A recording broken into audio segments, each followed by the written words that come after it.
ഒരു കാര്യം കാണിച്ചു തരട്ടെ. ഏതാണ്ട കബോർഡെല്ലാം അവിടെ ചവിട്ടി പൊളിച്ചിട്ടേക്ക് നോക്ക്. ബോർഡിന്റെ ഇതിനകത്ത് ചവിട്ടി കേറും. അല്ലേടാ, ആളാ പൊട്ടിച്ചിട്ടെ? നീ തിരിക്കുന്നോ? നീയാണോടാ?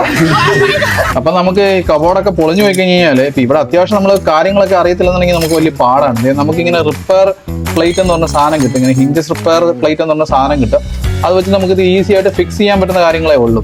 അപ്പൊ നാട്ടിൽ നിന്നൊക്കെ സെറ്റിൽ ആവാൻ വേണ്ടി ഇങ്ങോട്ട് വരുന്നവർ ഇങ്ങനെ പലപ്പോഴും ചോദിക്കും എന്തോ കൊണ്ടുവരണം. ഇലക്ട്രീഷ്യൻ പരിപാടി, അല്ലെങ്കിൽ പ്ലംബിംഗ് പരിപാടി, മേസൺ പരിപാടി, കാർപ്പൻറ്റർ പരിപാടി, അത്യാവശ്യം കുക്ക് ചെയ്യാൻ, ഇങ്ങനെയുള്ള കാര്യങ്ങളൊക്കെ നമ്മൾ അറിഞ്ഞില്ലെന്നുണ്ടെങ്കിൽ നമുക്ക് ഇവിടെ സർവൈവ് ചെയ്യാൻ പറ്റിയ പാടായിരിക്കും. ഒരു എക്സ്പീരിയൻസ് ഒക്കെ എടുത്തിട്ട് വരുവാണെങ്കിൽ നല്ലതായിരിക്കും.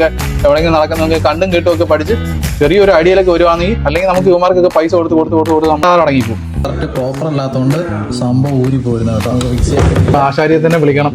അപ്പൊ ഞാനിങ്ങനെ ആലോചിച്ചുകൊണ്ടിരിക്കുന്നു, നമ്മള് സൈന്, തീറ്റ, കോസ്, ക്രാപ്പ് ഒക്കെ പഠിച്ചിട്ട് വല്ല കാര്യമുണ്ടോ? കാരണം നമ്മള് സക്സസ് ആയി കേട്ടാ. നമ്മുടെ ഗൂഗിൾ യൂണിവേഴ്സിറ്റി രക്ഷപ്പെടുത്തി. നമ്മള് വിചാരിച്ചതിനേക്കാളും നന്നായിട്ട് സെറ്റായി. വേണ്ടേ, ഒരു കുഴപ്പമില്ല. നമുക്ക് വീണ്ടും കാണാൻ പറ്റുമായിരിക്കും. Bye bye.